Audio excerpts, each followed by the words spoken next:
Bonjour à tous, nous voici au cœur même de l'année liturgique. L'année liturgique, vous le savez, nous fait vivre à nouveau les principaux événements, les principaux mystères, devrais-je dire, de la vie terrestre de notre Seigneur. Jésus, vous le savez, est Dieu avec nous.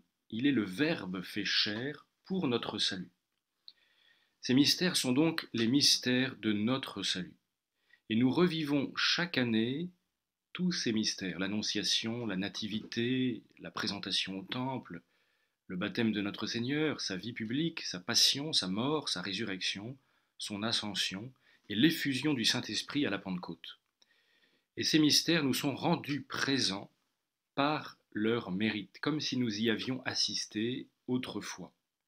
Par exemple, en ces jours, nous allons revivre la passion, la mort et la résurrection de Jésus.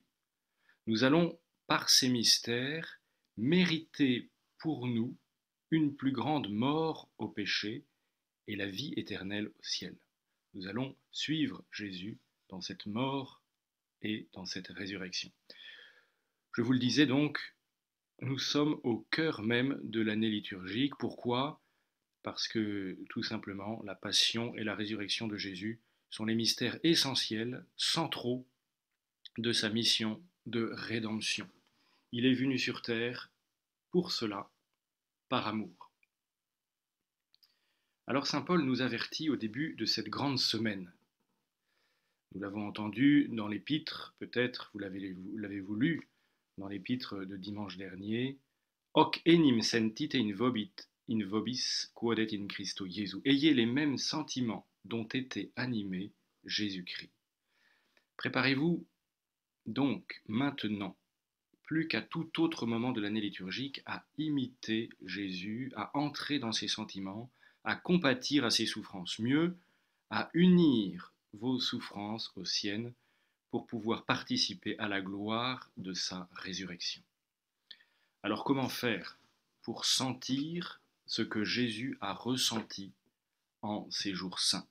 Il faut entrer dans l'esprit de la liturgie de cette semaine sainte.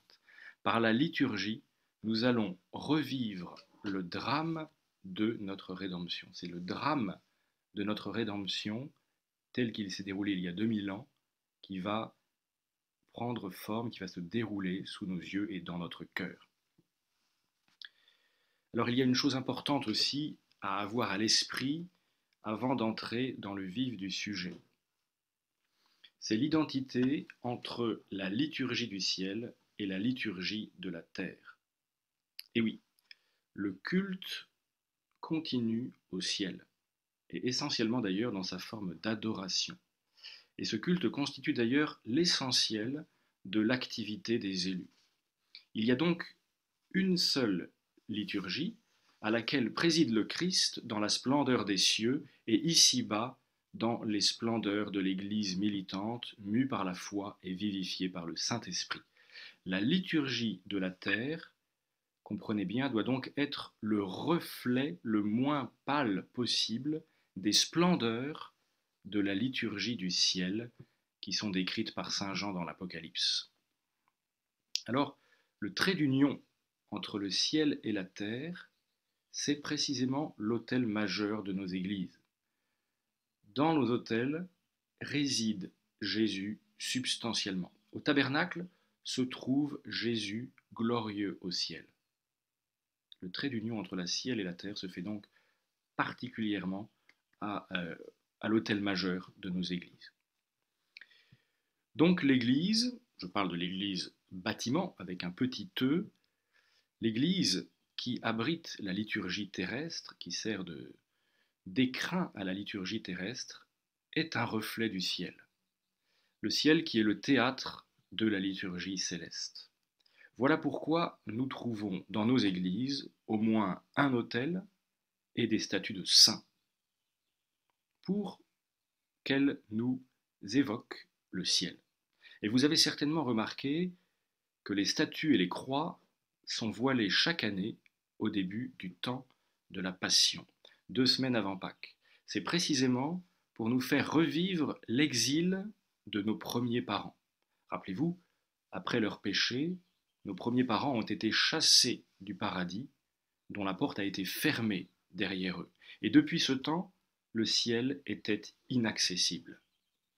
Donc l'Église, notre mère, en voilant les statuts des saints, veut nous faire revivre cet exil de tout l'Ancien Testament. Le ciel était fermé. Et l'Église veut nous rappeler aussi que le ciel ne nous est pas dû, mais qu'il nous a été mérité par Jésus, notre Sauveur. Et Jésus a pu pénétrer donc ce sanctuaire. Jésus, le premier, a ouvert ce sanctuaire, a pu pénétrer dans ce sanctuaire qui est le ciel par les mérites de son sang précieux. C'est ce que nous dit l'épître aux Hébreux que nous avons entendu le premier dimanche de la Passion. Le Christ, par son œuvre de rédemption, par la croix, entre dans ce sanctuaire qui n'est pas construit de main d'homme, dit l'Épître aux Hébreux, c'est-à-dire qui n'appartient pas à cette création-ci. L'Épître parle bien du ciel, du paradis. Il n'appartient pas à cette création-ci. Ce n'est pas ce qui nous entoure, la création actuelle, mais c'est vraiment un endroit qui appartient à la nouvelle création, c'est le ciel. Et, continue saint Paul, ce n'est pas avec le sang des boucs et des taureaux, mais avec son propre sang qu'il est entré une fois pour toutes dans le Saint des Saints, après avoir acquis une rédemption éternelle.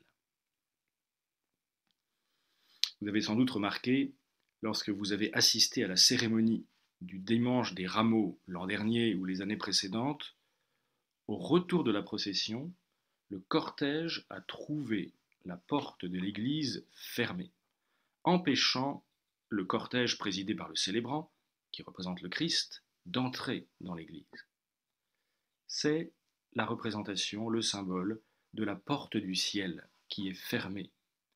Mais après que la croix a heurté la porte, celle-ci s'est ouverte, laissant entrer le célébrant dans l'église. Voilà donc représenté par la liturgie du dimanche des rameaux en l'occurrence, l'accès au ciel qui est rendu possible par les mérites de la croix du Christ qui a pu permettre d'ouvrir la porte. Le ciel, le véritable Saint des Saints, qui a été préfiguré par le Saint des Saints du Temple de Jérusalem, est rendu maintenant accessible par le Christ. Le ciel, le véritable et définitif Saint des Saints, est rendu accessible par le Christ. Voilà pourquoi, à la mort de notre Seigneur, le rideau du temple qui cachait le Saint des Saints à la vue du profane se déchira. Il se déchire en deux. Voilà donc le Saint des Saints provisoire, le Saint des Saints de l'Ancien Testament qui disparaît pour laisser la place au véritable Saint des Saints, le ciel. Alors, jeudi et vendredi saint, la liturgie accentue cette impression d'exil dont je parlais. La désolation augmente dans le cœur des chrétiens, tout comme dans le cœur du Christ autrefois. Jeudi saint, alors que la messe du soir commence avec tous les fastes des plus grandes fêtes solennelles, en raison bien sûr de l'anniversaire de l'institution de l'Eucharistie et du sacerdoce en ce jour-là, très vite, l'esprit festif se teinte de tristesse, l'orgue se tait dès la fin du Gloria, le baiser de paix n'est pas donné au moment de l'Agnus Dei, en raison du triste souvenir du baiser de Judas. Et la procession qui suit directement la messe, nous emmène au jardin des Oliviers, à Gethsémani, pour prier et veiller avec Jésus pour le consoler. Entre-temps, les autels sont dépouillés de leurs nappes, anticipation bien sûr du dépouillement total que Jésus vivra le lendemain même. Vendredi saint, nous y voilà, notre Seigneur est dépouillé de tout, et nous avec lui à notre petite mesure. La cérémonie est propre à ce jour unique de l'année liturgique. Elle est centrée sur la croix. Cette cérémonie est centrée sur la croix qui sera dévoilée solennellement au cours de la cérémonie.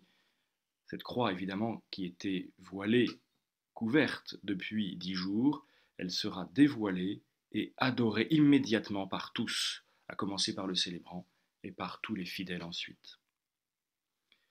Avant l'adoration de la croix, bien sûr, il y aura eu le chant de la Passion, qui nous aura rappelé d'une manière bouleversante jusqu'où est allé l'amour du Christ pour nous. Et les grandes oraisons nous auront fait prier pour les grandes intentions chères à notre mère la Sainte Église, pour le pape, pour les évêques et les prêtres, pour les catéchumènes, pour les pouvoirs publics, pour les schismatiques et les hérétiques, et encore d'autres. Personne n'est oublié dans le cœur de l'Église. Puis vient ce que l'on appelle ensuite la messe des pré-sanctifiés, car il n'est pas possible, vous le savez, de consacrer en ce jour, vendredi saint, les saintes espèces. La célébration de la messe telle que nous la connaissons n'est pas possible en raison de l'anniversaire de la mort de notre Seigneur. Mais nous bénéficierons bien, tout de même, de la présence réelle de Jésus, mais sous des saintes espèces consacrées, sanctifiées, lors d'une messe précédente. Pré-sanctifiées. Sanctifiées à une messe précédente, en l'occurrence celle de la veille. Le célébrant et ses ministres se rendent donc au reposoir, où a été déposée la Sainte Hostie le soir précédent. Ils reviennent ensuite au maître-autel, et là, c'est tout à fait saisissant. Jésus Hostie, le Sauveur, passe alors au milieu de la nef pour remonter vers l'autel, à travers la foule des fidèles agenouillés, comme notre Seigneur l'a fait exactement il y a 2000 ans sur le chemin de la croix. Et les fidèles s'agenouillent sur son passage, puisque Jésus est présent dans la Sainte Hostie substantiellement et réellement, vous le savez. Et il est tout à fait frappant de noter à ce moment-là l'alliance de la couleur noire de la chasuble du célébrant et de la couleur blanche ou dorée du voile huméral qui manifeste l'union dans la personne de Jésus de l'humanité souffrante, mortelle, et de la divinité glorieuse. Cet homme qui passe, ensanglanté et à bout de force, c'est le Fils de Dieu. À l'autel ensuite se déroulent les rites très antiques de la messe des présanctifiés. Offertoire, encensement, pas de canon, car pas de consécration, mais vient ensuite le pater, la fraction de l'hostie et la communion du célébrant. Et la communion du célébrant va provoquer la disparition des saintes espèces et nous fera revivre le désarroi des apôtres et des saintes femmes assistant à la mort de leur maître. À ces cérémonies du jeudi et du vendredi dont je viens de parler s'ajoute le fameux office des ténèbres. L'office des ténèbres qui est chanté 3 fois de suite, jeudi, vendredi et samedi. Cet office, sans orgue, sans faste, est plein de noble gravité, tel notre Seigneur devant ses bourreaux. Et au fur et à mesure que se chantent les psaumes et que décline la lumière naturelle du jour à l'extérieur, les lumières des cierges et de l'Église s'éteignent les unes après les autres. Ce sont là représentés les apôtres et les disciples qui s'enfuient, laissant Jésus seul avec les soldats qui sont venus l'arrêter. À la fin de l'office, l'Église est dans l'obscurité totale, puisque le soir est déjà bien avancé. Le dernier cierge reste allumé, c'est Jésus. Sa mort est alors symbolisée par la disparition de ce cierge derrière l'autel. Un grand tumulte retentit alors dans l'église. C'est le tremblement de terre qui accompagne cet événement tragique. Après toute une journée d'attente, cette journée du samedi saint, vient la résurrection le dimanche. Vous le savez, dans la tradition chrétienne, héritée d'ailleurs de la tradition juive, le jour commence la veille au soir, à la tombée de la nuit. C'est alors donc que commence la vigile pascale, le samedi soir à la tombée de la nuit, cette vigile pascale qui va nous faire revivre la résurrection de Jésus et avec elle l'explosion de la création nouvelle. Alors au début, le monde créé est représenté comme désolé, triste et bouleversé. Au début de la cérémonie, l'Église est terne, sans vie, elle est vide. L'Église, le bâtiment, le lieu de culte, sans vie, vide, vide de la présence réelle et substantielle de Jésus dans l'Eucharistie surtout, vide aussi de ses fidèles, sauf, je dois dire, de ceux qui craignent de ne pas avoir de place assise. Mais là, ce n'est pas une raison liturgique, ce n'est pas prévu ainsi normalement, les fidèles doivent attendre dehors, mais souvent le chanoine laisse faire pour ne pas trop inquiéter les personnes qui craindraient de ne pas avoir de place assise. Je passe. Donc notez bien, alors que dans les jours précédents, les lumières s'éteignaient les unes après les autres à l'office des ténèbres, c'est maintenant le mouvement inverse. La mort va être chassée par la lumière de la vie. Voici comment la liturgie représente la victoire de Jésus sur la mort. Les 3 cierges allumés, entrant dans l'église, sombre et terne, comme je l'ai dit, évoquent la Sainte Trinité qui vient dans le tombeau redonner la vie au corps inerte de notre Seigneur. La résurrection sera symbolisée ensuite par l'embrasement du cierge pascal.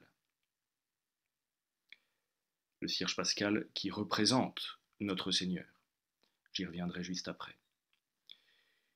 Voici comment maintenant la liturgie représente la création nouvelle venue comme une conséquence de la résurrection de notre Seigneur. La création nouvelle est manifestée de plusieurs manières par la liturgie. Tout d'abord, la bénédiction du feu dès le début de la cérémonie. Ce feu qui va donner la lumière surnaturelle au monde. Puis également par la consécration du cierge pascal, par le chant de l'exultet.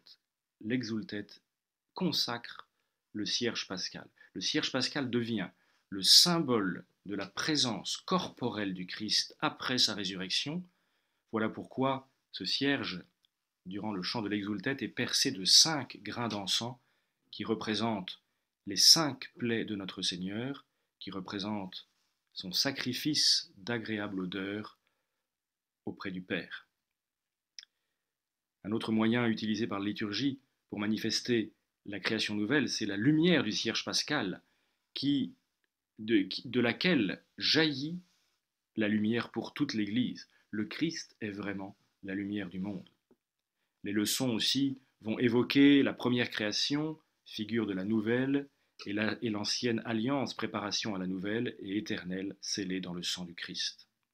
La bénédiction des fonds baptismaux et les baptêmes évoquent également cette vie nouvelle, surnaturelle bien sûr, donnée par la grâce. Les saints sont invoqués dans les litanies. Les saints sont le fruit direct de cette création nouvelle et leurs statuts d'ailleurs vont être dévoilés à la fin de ces litanies. La messe enfin, sacrifice eucharistique qui est célébrée à la fin de cette cérémonie, elle est bien sûr cette messe, le nouveau repas pascal au cours duquel nous recevons le Christ lui-même qui nous libère du péché. Et ainsi, à l'issue de cette cérémonie, notre église paroissiale, notre église lieu de culte, a retrouvé ses splendeurs. Cette cérémonie nous aura semblé passer comme un instant. C'est un instant d'éternité que nous avons effleuré en attendant la vraie gloire du ciel, notre patrie. Oui, l'Église, que nous visitons chaque dimanche, et parfois davantage en semaine, est vraiment la maison de Dieu, elle est vraiment la porte du ciel. À chaque messe, au cours de l'année, nous revivons mystérieusement ces événements fondateurs de notre foi. Le ciel s'ouvre pour faire descendre sur nous les mérites infinis de la passion, de la mort et de la résurrection de Jésus-Christ, notre Seigneur. Oui, vraiment, l'Église, avec un grand E cette fois-ci, l'Église est vraiment notre mère, qui nous aime et qui nous sauve.